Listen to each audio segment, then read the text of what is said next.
Okay, questions for Coach Frost. Jeremy, go ahead with first questions. Yeah, first question, Sean Callahan, Husker Online. Hey, Coach. Obviously, didn't go the way you guys wanted, but what did you like about your team's performance today, and how did things kind of get away from you guys there in the third, fourth quarter? I thought we did a lot of good things, and unfortunately, some of the things that led to the game getting out of hand were self-inflicted things that we can fix. We had too many penalties. They didn't have hardly any.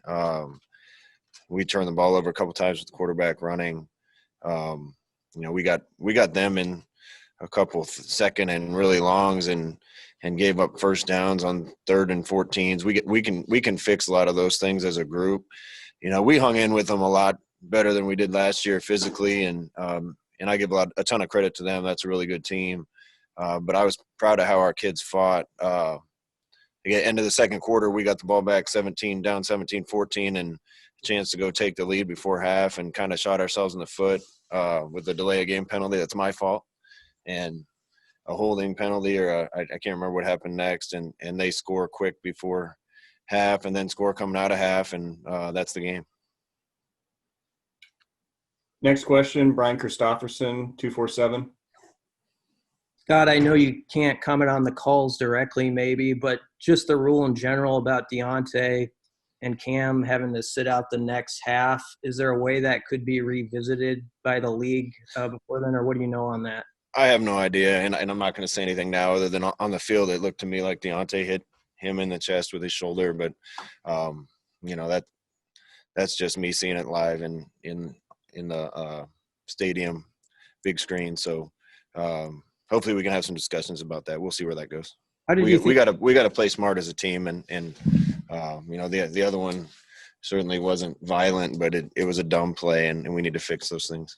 How did you think your defense played as a whole? What was your thoughts on that group?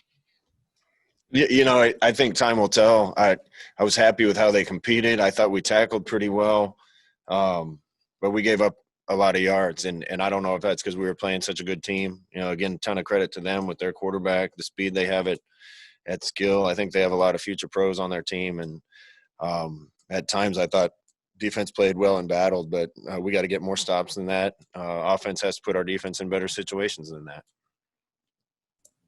Next question, Parker Gabriel, Lincoln Journal-Star. Hey, Scott, did you overall like what Luke McCaffrey gave you, and what did you make of the way you mix him in different ways and the way your quarterbacks played together?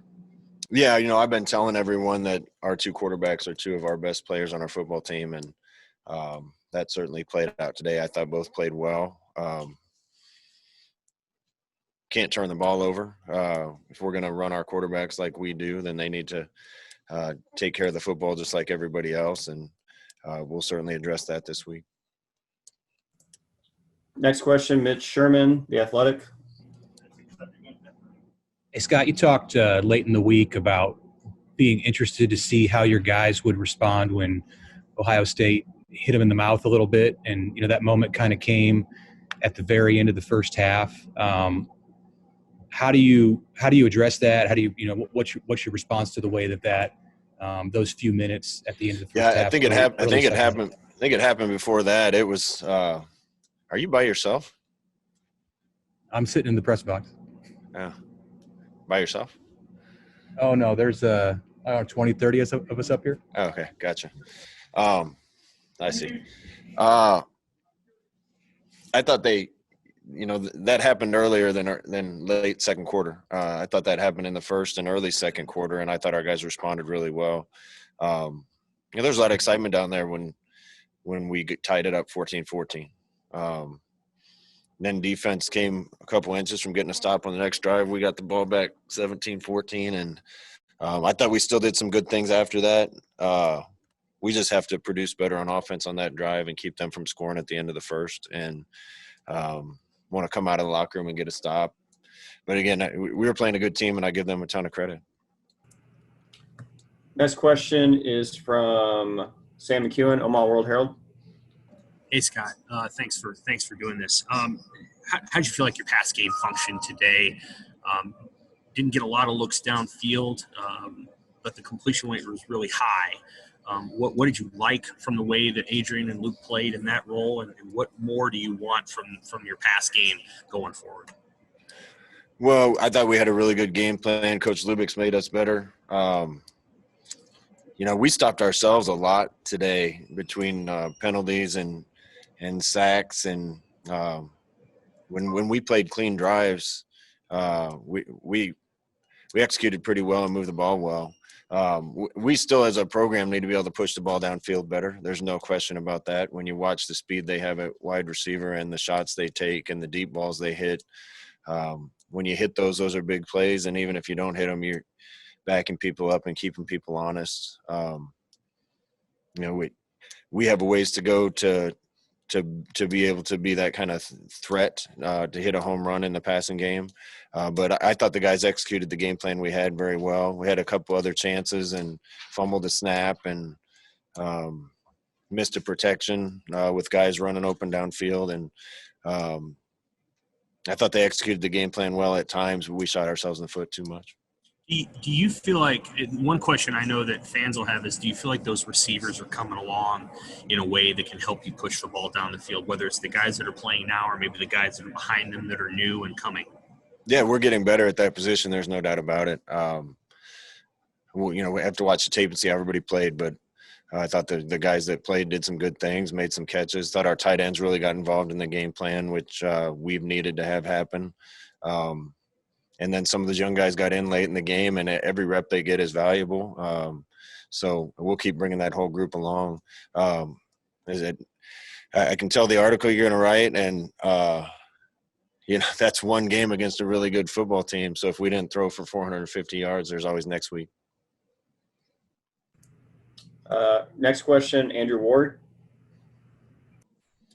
Hey, Scott, just curious, is there any update on Jack Stoll's condition? I haven't even heard yet, to be honest with you. Next question, Andy Kendi. Hey, Scott, how much in your opinion, have you guys closed the gap with Ohio State? It seemed like you really hung with them this year as compared to last year. And do you feel better and encouraged going into the final 7 or 8 games of the season? Yeah, that's game one. We probably got assigned the hardest challenge in the league on game one. We got a really tough one again next week. We're playing the Big Ten East champions and the Big Ten West champions week 1 and 2. That's the cards we are dealt. We're just excited to be playing football, but that's one game, and I'm more than anything just thrilled to be out there with the guys. Thought we definitely matched up better than we did a year ago. To beat a team and to take kind of take control of the league and your destiny and be able to win those games, you need some veteran guys that are able to look those type of teams in the eye and go out and whip them. And I think we got a lot of guys that are ready to do that, and we need some more. Jeremy, last one for Coach. All right, last one, Zach Carpenter. Hey, Scott. Just curious, how big of a focus was Garrett Wilson in your defensive game plan, and what is it about his skill set that makes him difficult to game plan for? He had a good game. They have other guys too. We did our best to stop everybody. He had a good game.